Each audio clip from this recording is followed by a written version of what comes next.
In this exercise, we're just looking at an overview of the various systems that are found within the human body. There are 11 systems in total. We're going to start with the integumentary system. The major organs of the system are the skin. The skin is the largest organ in the body. A lot of people don't think about the skin as being an organ, but it is classified as an organ.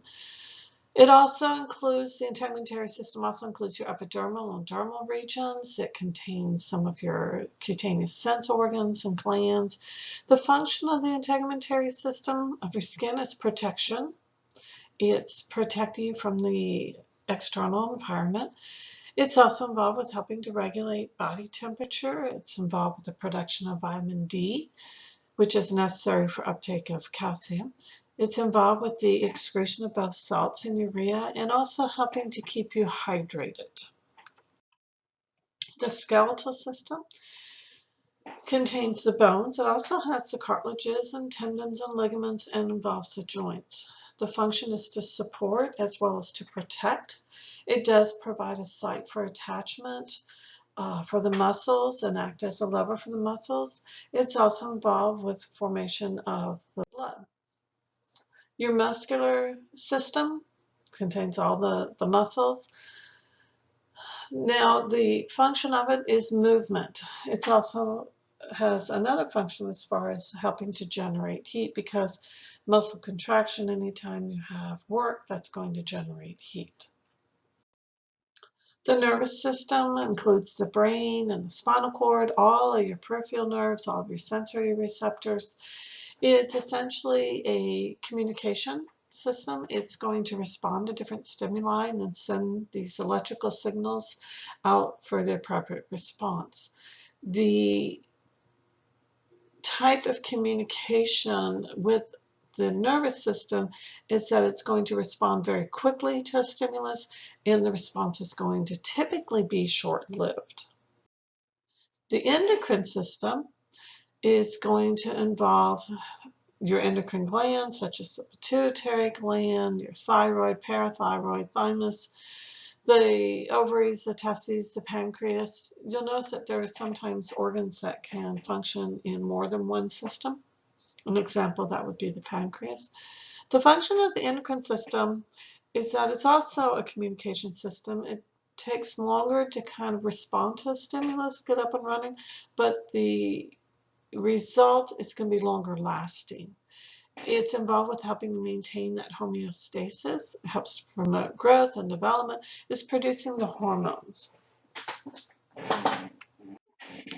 The cardiovascular system, the major organs are the heart, the blood vessels, and it's going to obviously include the blood as well. It's a transportation system. It's going to be transporting your nutrients, your oxygen, carbon dioxide, waste products, hormones throughout the body. It's also going to be associated with antibody production and that protection, because antibodies are going to be typically flowing in the blood to the various areas of the body. So you'll see how the systems, we study them separately, but they do work together. The lymphatic system, it's going to involve your lymphatic vessels, the lymph nodes, the spleen, the thymus, the tonsils, lymphoid tissue. One function is that as the blood is circulating throughout the body in the capillaries, which are very thin-walled, that's where the actual nutrient and gas exchange and waste product exchange occurs. Well, the amount of liquid that kind of leaks out of those capillaries is more than what is absorbed back into the blood. And so you have to be able to get that leaked fluid back to the blood. That's one of the functions of the lymphatic system, is return that fluid back to the blood.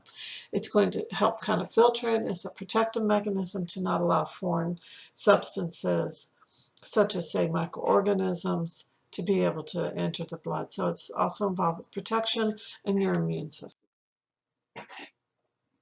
The respiratory system, it involves obviously your lungs, but all the passageways down to the lungs. So your nasal passages, the pharynx, the larynx, trachea, and bronchi. It's helping to get oxygen to the blood so it can be then transported throughout the body. So it's helping with that gas exchange, picking up the waste carbon dioxide and getting rid of it, and when you inhale, taking in oxygen.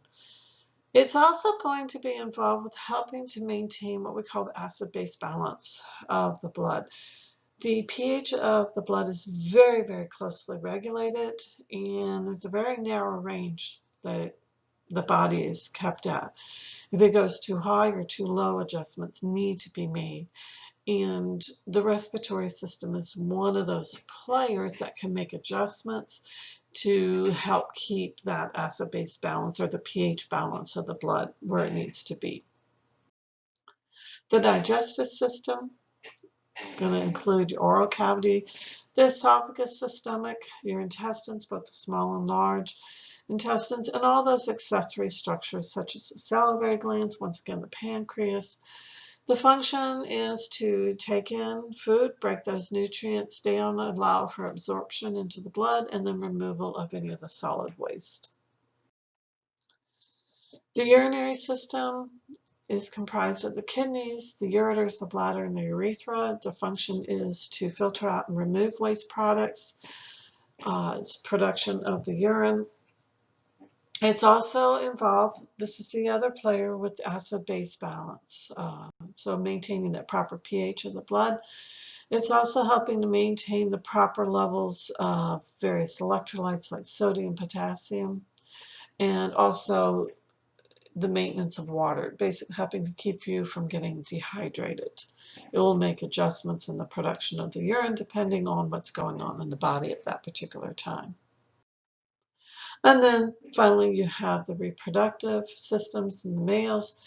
You have the testes, the prostate gland, the scrotum, the penis, the duct system. In the female, you're going to have the ovaries, the uterine tubes, the uterus, mammary glands, and vagina. For both of them, the functions, the production of what we call the germ cells, production of the gametes, the sperm for the males, and the ova or egg for females. And then in females, the uterus is what helps to house a developing fetus and nourish that fetus until birth. So in a nutshell, these are the 11 systems, very brief summary as to what their function is, and this is what we're going to be studying in great detail for the remainder of the semester.